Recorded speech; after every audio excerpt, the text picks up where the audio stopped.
Jackson Martinez had signed up for the Interstellar Academy's exchange program without reading the fine print. Now, standing in the cargo bay of the starship Ember's Pride, surrounded by 7 towering dragon women staring at him with luminescent eyes, he realized his mistake. This is the human? Commander Syrax tilted her scaled head, her crimson horns catching the ship's fluorescent lighting. But it's so small.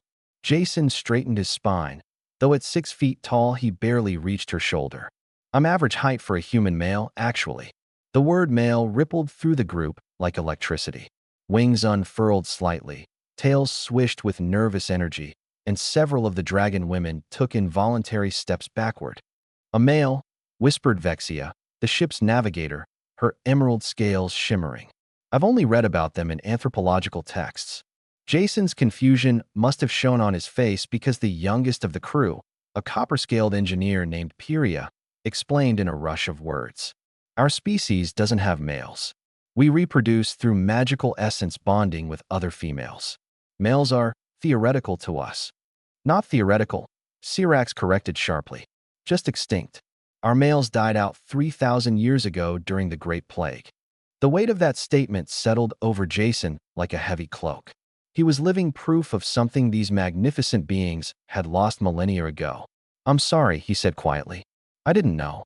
Over the following weeks, Jason threw himself into his assigned duties as the ship's maintenance technician.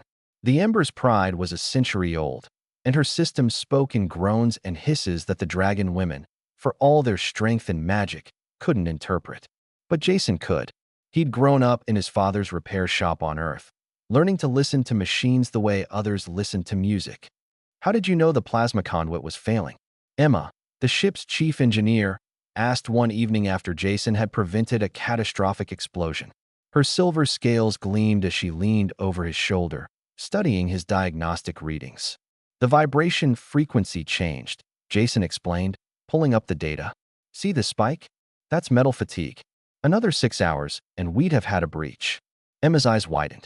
We've been taught to rely on our magical sensors, but they don't catch these physical nuances. She paused, her tail curling thoughtfully. Would you teach me? That became the pattern. Jason shared his human ingenuity, the ability to improvise with limited resources, to see solutions in unconventional places, to trust instinct alongside data. In return, the dragon women shared their world with him. Vexia taught him to read the star songs, the ancient navigation method that predated computers. Pyria showed him how to channel ambient energy to power tools when batteries failed. Even stern Commander Syrax opened up, sharing stories of her people's history during their late-night watches. We thought we were complete, Syrax admitted one evening, gazing out at the swirling nebula beyond the viewport.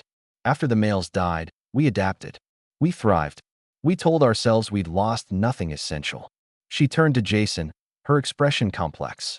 But watching you work, seeing how differently your mind approaches problems, I wonder what else we lost when we lost that perspective. You didn't lose your strength, Jason said firmly. Your species survived a plague that would have destroyed others.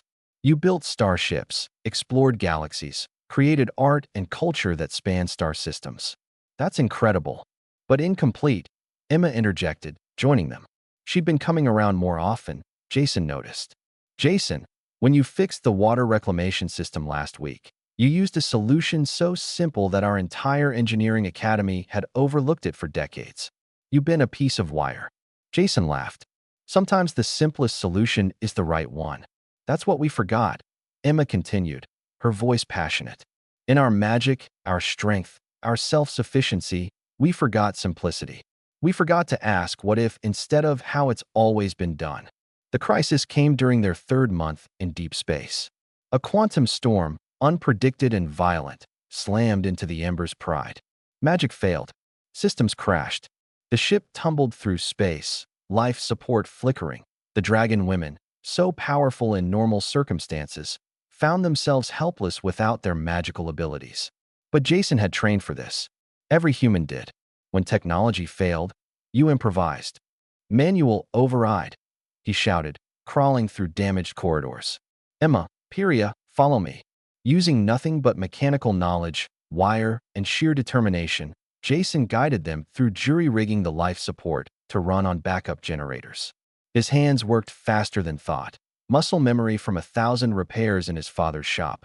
Emma watched in awe as he essentially rebuilt critical systems using parts that weren't meant to fit together. How is this possible?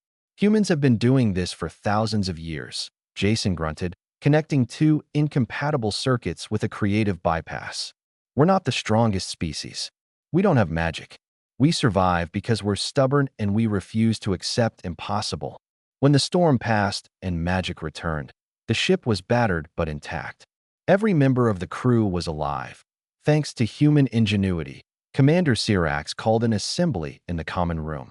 Jason Martinez, she began formally. You have shown us what we lost when we lost our males.